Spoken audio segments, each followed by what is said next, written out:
मुझे भी यह महसूस हुआ कि यहाँ के लोग भी विकास चाहते हैं, यहाँ के लोग भी अमन और चैन चाहते हैं। और वो क्या बड़ा था जब मैं फील्ड में ज्यादा रहता था, क्योंकि कई वक्ताओं ने इस बात को बताया है कि हमारा जो गार्डन एरिया था उस समय काफी एक डर का माहौल था। लगातार नेपाली डिटेक्टिव गैंग के द्वारा यहाँ घटनाएं की जा रही थी, तो मैं प्राय फील्ड में जाता था, दिन में भी और रात में भी। रात में कई बार ऐसे साथी हमारे साथ बड़े एरिया में गश्त लगाते हुए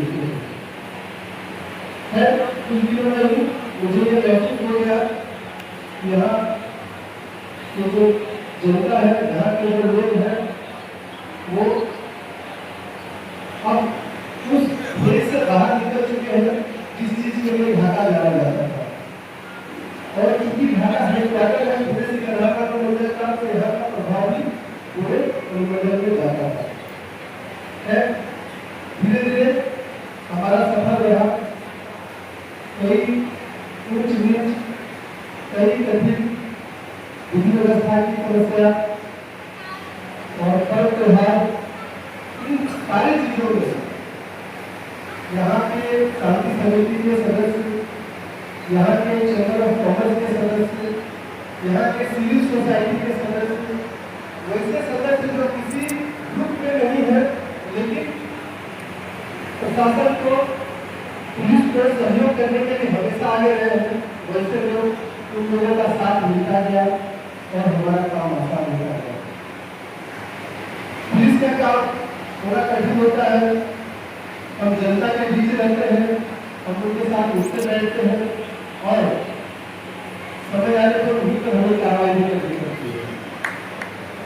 तो यह एक सहज बात है कि लोगों में पुलिस को लेकर एक अलग छवि बन जाती है। जो हमारे दोस्त होते हैं, कभी उनके तरफ भी आशीर्वाद उत्पन्न हो जाता है। तो कई बार ऐसा सुनने को मिल जाता है और कई बार लोगों की नकारात्मक चीजें भी पुलिस को झेलनी पड़ती है। लेकिन यहाँ के लोगों ने जो हमने देखा है, ये इस चीज को समझते हैं, इतने परिपक्व है कि वो समझते हैं कि पुलिस की काम जो है वो इतना आसान नहीं है और उनको कभी कभी कड़े निर्णय लेने पड़ते हैं। और मैं आप सभी का शुक्रगुजार हूँ कि जब कभी मुझे कड़े निर्णय लेने पड़े, आप लोगों ने हमारा साथ दिया, आप लोग हमारे साथ खड़े हो। समाज का विश्वास जीते बिना न प्रशासन कार्य कर सकती है न पुलिस। और मैं इस बात के लिए भी आपका शुक्रगुजार हूँ कि आपने मुझे भरोसा दिखाया, मुझे विश्वास किया। हमारे अनुमंडल की जो पुलिस टीम है वो नया टीम है। हमारे जो सर्कल इंस्पेक्टर है यहाँ रंजन जी है और निर्दोष जी है, हमारे 8 थानाध्यक्ष है, हमारे लगभग 8 एडिशनल लोकल थानाध्यक्ष है और यहाँ अन्य अनुसंधान करता है, पुलिसकर्मी है, होमगार्ड के जवान है, सैप के जवान है, चौकीदार है और थाना में सरकारी और गैर सरकारी ड्राइवर है। ये पूरी हमारी टीम बहुत अच्छा काम की और मुझे गर्व है, मुझे खुशी है कि आप सबों के साथ मुझे काम करने का मौका मिला है।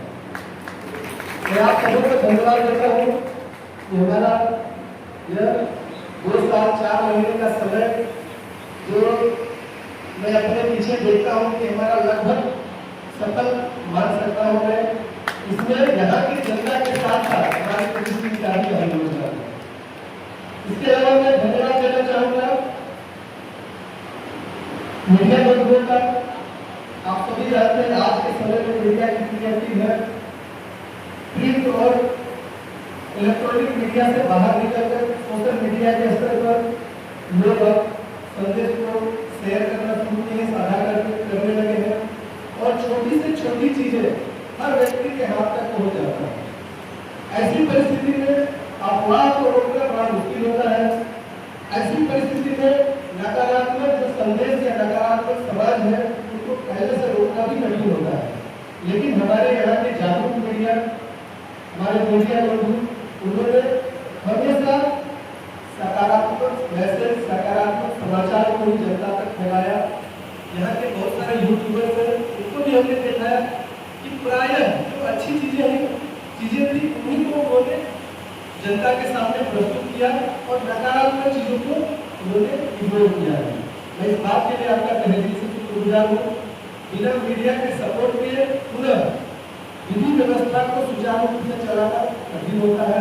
छोटे छोटे समस्याओं को जो बढ़ा चढ़ा कर अगर दिखा दिया जाए मीडिया के द्वारा तो निश्चित रूप से कठिनाई होती है प्रशासनिक पदाधिकारियों की। लेकिन आप धन्यवाद के पात्र हैं कि आपने परिपक्वता का परिचय दिया और समाज के हित अहित का ख्याल रखा। मेरे पास आज के समय बोलने के लिए बहुत चीजें हैं, लेकिन जब मैं देखता हूँ तो मुझे बस एक ही बात आता है कि यहाँ के लोगों के लिए बस मेरे अंदर धन्यवाद भरा हुआ है और आपके लिए आभार भरा हुआ है। मुझे एक परिचय मिला है राजू के लिए। ढाका थाना में राजू नाम का एक स्टाफ है जो बहुत डेडिकेशन, समर्पण के साथ और निस्वार्थ भाव से लोगों का सेवा करता है।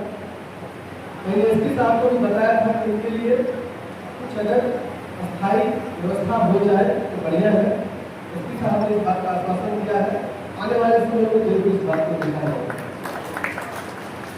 मैं यहाँ के विभिन्न क्षेत्रों से आए जनप्रतिनिधियों का भी मैं धन्यवाद देना चाहूँगा। आपके सहयोग से कई ऐसे मामले हैं जो केवल आपके हस्तक्षेप करके मात्र से सुलझा है और उसका लाभ आपको मिला है।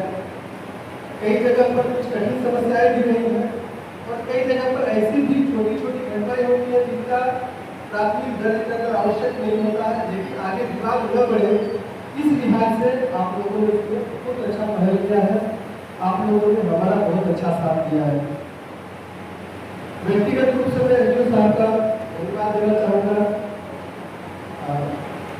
एसडीओ साहब का भी धन्यवाद देना चाहूँगा, सीनियर मैडम का भी, और भी यहाँ से सिविल साइड से प्रशासनिक पदाधिकारी हैं और हमारे पुलिस की तरफ से अभियोजन पदाधिकारी वो भी एसडीपीओ कहलाते हैं, सब डिविजनल प्रोसिक्यूशन ऑफिसर। मैं उनका भी धन्यवाद देना चाहूँगा कि हमारे काम में आपने हमारा काफी सहयोग किया और इस तरीके से ये 2 साल 4 महीने निकल गए। इतने मित्र वातावरण में हमने काम किया है, हमें पता ही नहीं चला कि 2 साल 4 महीने निकल गए। मुझे हमेशा लगता था कि अच्छा भी 1 साल हुआ है। कुल मिलाकर मैं यहाँ से केवल अच्छी यादें लेकर जा रहा हूँ। मेरे पास खट्टी यादें करने के लिए कुछ भी नहीं है। मैं जब भी देखता हूँ मुझे नहीं लगता है कि किसी ने मेरे साथ बदतमीजी किया हो या किसी ने मेरे साथ कुछ गलत व्यवहार किया हो या कुछ ऐसा प्रदर्शन किया हो। इवन मेरे कोई पीछे भी जो भी बातें होती हैं हमें पता चल जाता है और पुलिस है, तो मुझे अच्छा लगा इस बात का कि लोग जो है केवल मुझे पर नहीं होगी, फिर पीछे मेरा के लोग तारीफ करते हैं। आप लोगों ने अपने जीवन में मुझे जगह दी, इस बात का हम हमेशा आभारी रहेंगे। और यह सच है कि जब भी घाटा की याद आएगी तो कोई भी कर्मी याद नहीं रहेगी। हमारे शांति समिति के जो हमारे सदस्य हैं, हमारे सिविल सोसाइटी के जो सदस्य हैं, चंद्रमन कमल के सदस्य हैं और हमारे बहुत सारे ऐसे नौजवान और ऐसे लोग जो कल बिहार या अन्य दिनों में भी हमारे साथ कंधे से कंधे मिलाकर खड़े रहे हैं, हमारा सहयोग किए हैं। आप लोगों का चेहरा हमें हमेशा याद है और मैं इसी उम्मीद के साथ जब कभी आवश्यकता पड़े आप हमें याद करें। आप लोगों को अनुरोध करूंगा, आज का ये मेरा अंतिम कार्यक्रम था और साथ ही हमारे मेरे एसडीपीओ साहब उदय शंकर जी जो बहुत ही डायनामिक ऑफिसर है, कुछ देर के बातों में ही हमने यह समझ लिया कि वो काफी सक्षम है। आपसे हमारी गुजारिश होगी कि जिस तरह आपने हमें प्यार दिया, जिस तरह आपने हमारा सहयोग किया, उनको भी यह प्यार और यह सहयोग दिया। और एसडीएम साहब, आपका बहुत बहुत शुक्रिया, आप याद आएंगे। और जितने भी प्रशासनिक पदाधिकारी हैं उनके लिए हमारी यही बात है कि बिहार बहुत बड़ा राज्य नहीं है और हम लोग कहीं ना कहीं इसके साथ काम करते हुए मिल जाएंगे। विशेष आप लोगों को फिर से बहुत बहुत शुक्रिया, मेरा बहुत बहुत आभार। Thank you. अलविदा ढाका, अलविदा।